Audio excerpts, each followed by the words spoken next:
meu nome é Bia Barbosa, eu sou jornalista, especialista em direitos humanos e fiz um mestrado também em políticas públicas e regulação dos meios de comunicação e vou conversar um pouquinho com vocês hoje aqui a partir de uma experiência que o Intervozes, que é a organização que eu participo, desenvolveu em parceria com a Escola do Ministério Público da União sobre regulação de conteúdo nos meios de comunicação. Acho que, em primeiro lugar, é muito importante a gente afirmar a importância da liberdade de expressão para o funcionamento dos meios de comunicação de massa no Brasil. A gente parte do princípio de que entendemos a liberdade de expressão como um direito fundamental, que está garantido não só no ordenamento jurídico brasileiro, mas em uma série de tratados e convenções internacionais que foram ratificados pelo Brasil e que tem a sua origem lá na Declaração Universal dos Direitos Humanos, que fala, no artigo 19, que toda pessoa tem direito de receber, transmitir e acessar informações pelas mais diferentes fontes e meios de comunicação.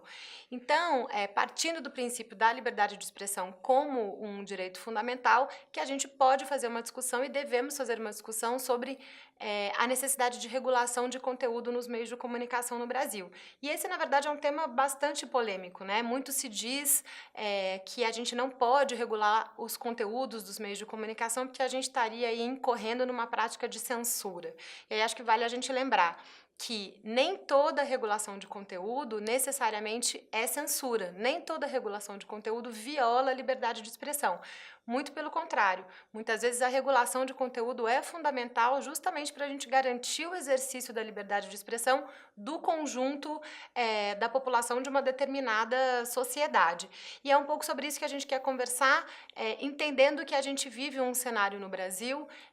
que requer a atuação do Ministério Público Federal em relação a uma série de violações de direitos humanos que acontecem nos meios de comunicação no Brasil. Mas antes da gente entrar nesse ponto, então queria falar um pouquinho sobre a importância da gente regular conteúdos também nos meios de comunicação em geral.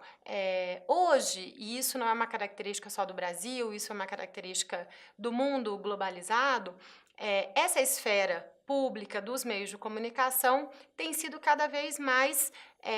apropriada e controlada e direcionada pelos interesses privados das empresas, né, que controlam essas concessionárias do serviço de radiodifusão. E num quadro em que os interesses privados acabam prevalecendo no funcionamento dessas emissoras, é fundamental a gente entender o papel do Estado nesse caso. E aí há alguns princípios internacionais que justificam a regulação de conteúdo no caso da radiodifusão e dos meios de comunicação de massa. O primeiro deles é justamente no sentido de você equilibrar as forças ali do discurso dentro desses meios. Se esses meios são controlados por grandes grupos comerciais, e aqui essa é uma característica, né, muito forte da comunicação brasileira, é fundamental você ter o papel do Estado ali para proteger o interesse de setores mais fragilizados e que não conseguem exercer a sua liberdade de expressão nesse campo. E aí a gente poderia estar falando, inclusive, de uma regulação positiva, né, de garantia de cotas de conteúdo, de garantia de diversidade e pluralidade na programação dessas emissoras. Claro que a gente precisa sempre ter em mente os graus diferentes de uma regulação e o poder de regulação e quanto que o Estado deve incidir ou não na mídia e na esfera dos meios de comunicação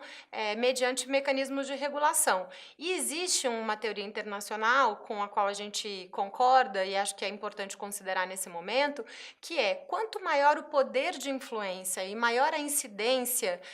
que um determinado meio de comunicação pode causar no debate democrático de uma determinada sociedade, maior a regulação que ele deve sofrer. Então, se a televisão, por exemplo, entra na casa de toda uma população e é um meio de comunicação massivo, ela requer uma regulação mais intensa, por exemplo, do que o jornal e mais intensa do que a internet, né? Então, os mecanismos de regulação devem variar nesse sentido em função e de uma maneira proporcional ao poder que cada um desses veículos tem. Então, voltando para os princípios fundamentais de regulação que devem reger a regulação de conteúdo, um deles é justamente trazer esse equilíbrio de forças dentro do discurso dos meios de comunicação de massa, considerando que esse é um campo hoje hegemonicamente dominado pelos interesses privados. Uma segunda razão para a gente regular conteúdo no Brasil é entender que a gente está falando de um serviço público, né? As emissoras de rádio e de televisão são outorgas licenciadas pelo Estado para a prestação de um serviço público que está previsto na maior parte dos países no ordenamento jurídico como um serviço prestado mediante licença para a iniciativa privada. Então, a gente também tem um papel do Estado aí, porque no caso do rádio e da televisão, a gente está falando de um espectro eletromagnético que é limitado, onde nem todo mundo pode atuar. Então, é fundamental que esse serviço seja prestado com base no interesse público e tenha um papel aí de regulação do Estado a cumprir. E um terceiro elemento, que é fundamental da gente considerar nesse processo também, é que o conteúdo que é veiculado por esses meios de comunicação impacta significativamente na vida das pessoas. E aí, falando especificamente de conteúdos de violência, de conteúdos que trazem algum tipo de conotação sexual, de conteúdos relacionados à exibição de drogas, os mais diferentes institutos de pesquisa, e eu cito aqui especificamente tanto a Sociedade Americana de Psiquiatria e de Pediatria, como a própria Associação Médica Norte-Americana, têm estudos que ao longo de décadas mostraram que a exposição, não só de crianças, mas também de adultos, a determinados conteúdos violentos podem gerar comportamentos agressivos e violentos nas pessoas. Então, o mundo democrático, e isso a gente não está falando de países de estados autoritários que cerceiam sim a liberdade de expressão dos meios de comunicação de massa, a gente está falando de países democráticos como os países europeus, os Estados Unidos, e entendem que esses são motivos importantes e que devem ser considerados para a gente regular conteúdo. A Unesco, que é a Organização das Nações Unidas, que trata da área da comunicação, além da cultura e da educação, ela também traz outros elementos para afirmar por que é importante regular conteúdo. Um deles, por exemplo, é para você garantir veracidade na informação jornalística, né? Outro é para você prevenir um discurso de ódio, de incitação à violência, um discurso ofensivo contra as pessoas. E um terceiro elemento fundamental e que também rege o ordenamento jurídico brasileiro em relação a isso é para a gente proteger crianças e adolescentes desses tipos de conteúdo. Então, regular conteúdo é algo que está previsto nos padrões internacionais, algo que não é necessariamente uma violação à liberdade de expressão e algo que pode ser feito se forem respeitados alguns princípios, né? E esses motivos que são quase que justificativas para se regular o conteúdo no mundo são adotados por vários países democráticos que a gente já mencionou aqui. Apesar de aqui no Brasil a gente seguir tendo uma polêmica muito grande sobre a necessidade de regular conteúdo e o quanto que isso poderia cercear de alguma maneira a liberdade de expressão ou representar uma volta para a censura no nosso país. Por isso que a gente lembra também uma regra do direito internacional que diz que toda forma de limitação do exercício da liberdade de expressão, ela precisa responder a um tripé para garantir que isso não se transforme, de fato, numa prática de censura. Qualquer restrição à liberdade de expressão, em primeiro lugar, precisa estar previsto em lei, né? Então, nos marcos regulatórios dos países, é possível algum tipo de restrição à liberdade de expressão, desde que isso esteja previsto em lei. Uma outra regra importante que precisa ser respeitada é que essa medida precisa ser proporcional, né? Ela precisa ser necessária e ela precisa estar respondendo ali, de fato, a um caso específico que, se não houver uma regulação de conteúdo e algum tipo de restrição à liberdade de expressão nesse caso, o dano vai existir e outros direitos vão ser violados. E a terceira regra que é fundamental é que ela precisa ter um fim legítimo, né? Então, esse tripé de necessidade, fim legítimo, proporcionalidade e previsão legal são princípios fundamentais que precisam estar garantidos em qualquer mecanismo de regulação de conteúdo. Considerando tudo isso, é importante a gente afirmar que o Brasil já regula conteúdo nos seus meios de comunicação. Apesar de haver um grande discurso dos meios de comunicação de massa de que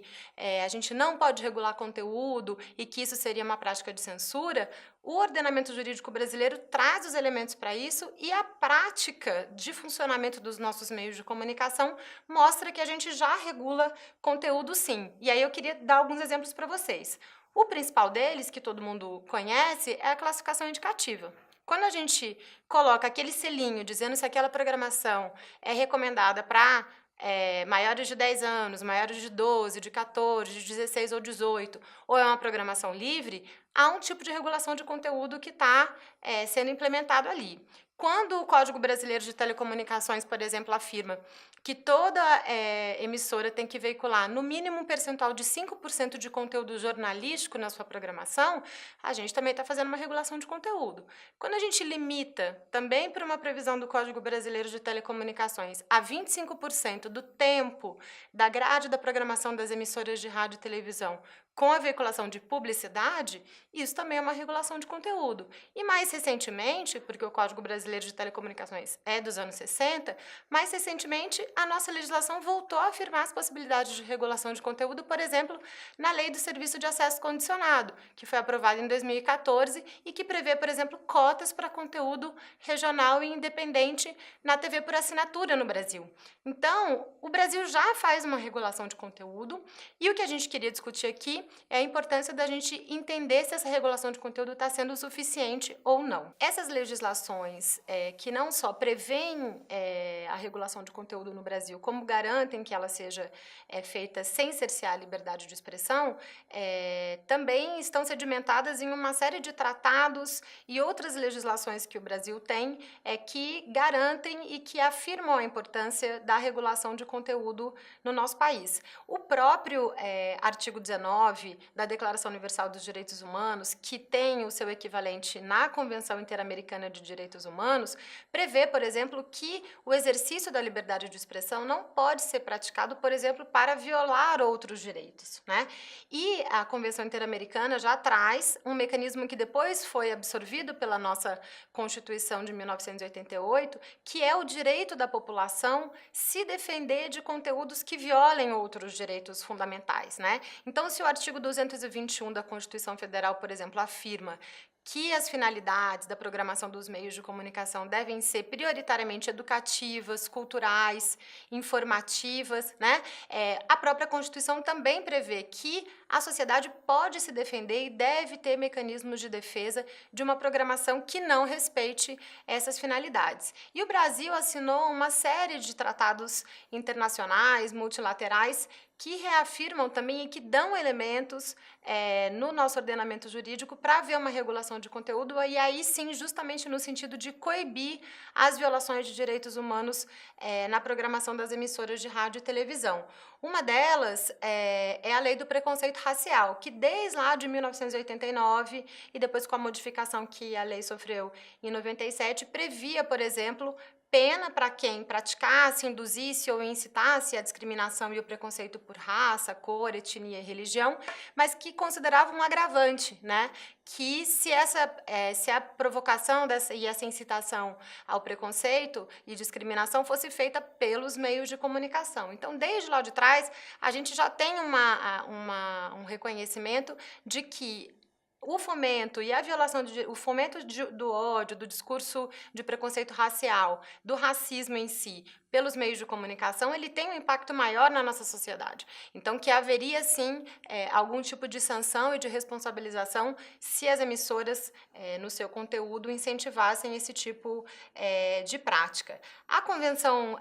Interamericana para punir e prevenir todas as formas de violência contra a mulher, que é conhecida como a Convenção de Belém do Pará, também foi ratificada pelo Brasil, ela fala da obrigação dos estados em desenvolverem políticas públicas para combater a violência contra a mulher. E tem uma parte específica dela que fala das políticas públicas que devem ser adotadas pelos estados no sentido de coibir conteúdos que legitimem essa violência, naturalizem essa violência nos meios de comunicação e promover, na outra ponta, conteúdos não estereotipados em relação à mulher, justamente por saber do papel que os meios de comunicação têm na formação da opinião pública e na formação dos comportamentos. Na mesma linha da Convenção de Prevenção à Violência contra a Mulher, a Convenção de Durban, de 2001, que é sobre a eliminação de todas as formas de discriminação racial, ela também fala que os estados devem incentivar os meios de comunicação a evitar estereótipos baseados no racismo, na discriminação racial, na xenofobia e na intolerância. As legislações brasileiras sobre racismo também trazem essa questão, como eu falei sobre a lei do preconceito racial, e mais para frente a gente teve o Estatuto da Igualdade Racial, que também reafirmou essa questão. A Lei Maria da Penha, mais recentemente, fala de que a política para coibir a violência doméstica deve coibir também papéis estereotipados e retratações estereotipadas das mulheres nos meios de comunicação. E até o Estatuto do Idoso, né, de 2003, tem lá uma previsão de criminalização de entender que se é crime a divulgação de informações ou imagens depreciativas em relação aos idosos. Tudo isso são tratados assinados e ratificados pelo Brasil, que fazem, portanto, parte do nosso ordenamento jurídico, e a gente tem uma legislação específica da área da radiodifusão, que é o Código Brasileiro de Telecomunicações, que é de 1962 e foi modificado algumas vezes nos anos 60, mas que também prevê que a liberdade de radiodifusão não exclui a punição daqueles que violarem outros direitos no exercício dessa liberdade de radiodifusão. E fala especificamente em 3 pontos que eu queria comentar com vocês aqui, e a gente encerra a nossa conversa por enquanto nesses pontos. Um deles é entender que que pode ser considerado um abuso no exercício da radiodifusão você fomentar a prática de crime, incluindo a propaganda de guerra, a ofensa à moral familiar público aos bons costumes, e você promover campanha discriminatória de classe, cor, raça ou religião, ou, por último, transmitir programas que atentem contra o sentimento público, expondo pessoas de alguma forma a algum tipo de constrangimento, ainda que o seu objetivo seja jornalístico. Então, a gente tem tanto uma legislação internacional, quanto os princípios constitucionais, quanto uma legislação específica, no caso da radiodifusão, que é o Código Brasileiro de Telecomunicações, prevendo aí algum tipo de sanção para quem usar os meios de comunicação de massa para violar direitos humanos. Então, o recado que a gente queria compartilhar com vocês um pouco nessa primeira conversa é dizer que o Brasil já faz regulação de conteúdo, há padrões internacionais de respeito à regulação da liberdade de expressão que são respeitados pela legislação brasileira, e então o que a gente precisa fazer é a gente entender como é que isso pode ser aplicado aqui no Brasil, diante de uma realidade que a gente tem muitas vezes muitos programas de rádio e televisão violando direitos fundamentais sem uma ação do Estado brasileiro para punir essas questões. E a gente vai conversar um pouquinho sobre esses pontos e sobre o que tem sido feito ou não aqui do ponto de vista das políticas públicas no Brasil para enfrentar essa questão.